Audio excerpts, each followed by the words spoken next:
پرانے زمانے کی بات ہے، ایک تاجر تجارت کی غرض سے بغداد پہنچا۔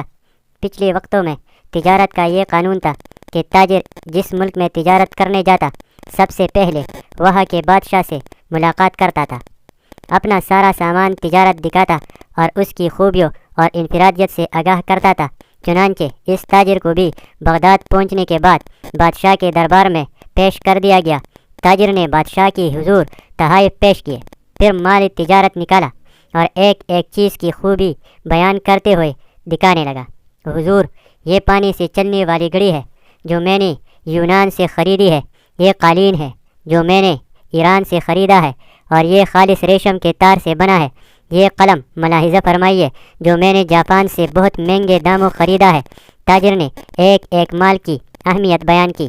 بادشاہ نے مسکراتے ہوئے کہا، بہت خوب، تمام چیزیں بہت عمدہ نایاب ہے جو تم نے ایران، یونان اور جاپان سے خریدی ہے، لیکن یہ تو بتاؤ کہ تمہیں ہندوستان میں ہمارے شایع نشان کوئی چیز نظر آئی؟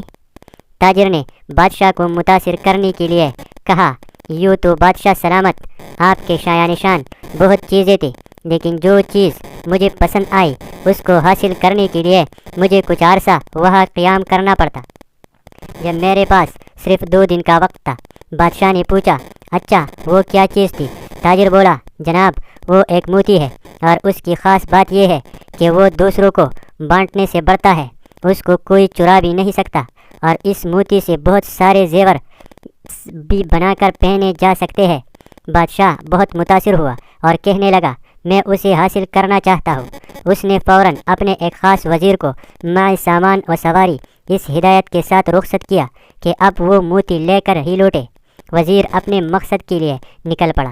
جنگلوں، سمندروں، پہاڑوں اور صحراؤں، غرض یہ کہ ہر جگہ کی خاک چان ماری، وادی وادی گھوما، ہر شخص سے اس نادر و نایاب موتی کا پوچھا، مگر سب نے یہی کہا کہ ایسا کوئی موتی نہیں ہے جو چوری نہ ہو سکے اور اس سے بہت سارے زیور بن جائے۔ لوگ اس کی بات سن کر ہنستے اور کہتے، مسافر پاگل ہو گیا ہے۔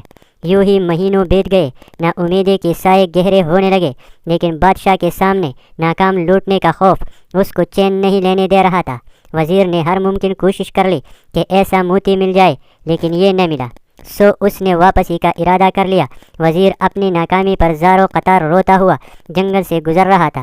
رات کافی ہو چکی تھی اور وزیر بہت تک بھی گیا تھا۔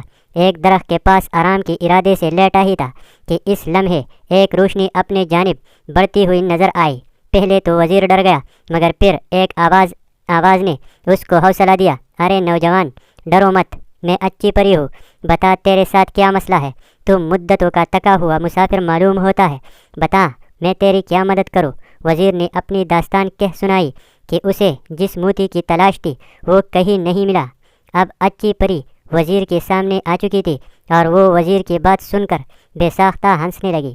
پھر بولی، افسوس کہ تو نے عقل سے کام نہ لیا اور محض ایک موتی کی تلاش میں مہینوں مارا پھرتا رہا۔ وزیر بولا، اچھی پری، میں تمہارا مطلب نہیں سمجھا۔ وہ بولی، بڑے آدمی، وہ موتی دراصل علم کا موتی ہے، لیکن تو اس کی ظاہری شکل کو تلاش کرتا رہا۔ علم تو ایک ایسی شے ہے جیسے ہزاروں نام دیے جا سکتے ہیں، کہیں اسے پلدار درخت کہتے ہیں تو کبھی سورج سے تشبیہ دیتے ہیں اور اسے سمندر بھی کہا جاتا ہے، لیکن اسے کوئی چرا نہیں سکتا۔ لیکن اس سے زیور بنانے والی صفت؟ وزیر نے حیرت سے پوچھا۔ پری نے مسکراتے ہوئے کہا، علم کی بہت ساری صفات ہیں، تم اس موتی کی صورت کو کیوں تلاش کرتے ہو؟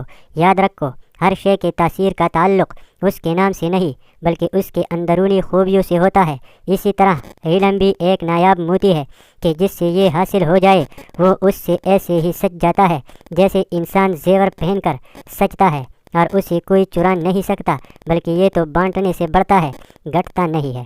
وزیر بڑے غور سے پری کی بات سن رہا تھا اور بالا آخر اس بات کا قائل ہو گیا کہ واقعی علم ایک ایسا موتی ہے کہ جس کے پاس ہو وہ دراصل دنیا کے سب سے قیمتی زیور کا مالک بن جاتا ہے۔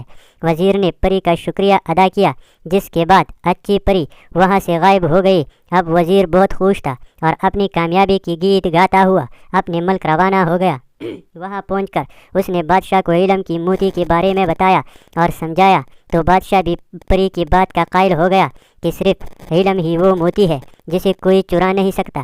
پیارے ساتھیو، علم ایک ایسا موتی ہے جس کی چمک دمک زمین سے آسمان، فرش سے عرش تک ہے، اور علم کی اس موتی کی روشنی میں ہی انسان اس کائنات کے خالق و مالک تک رسائی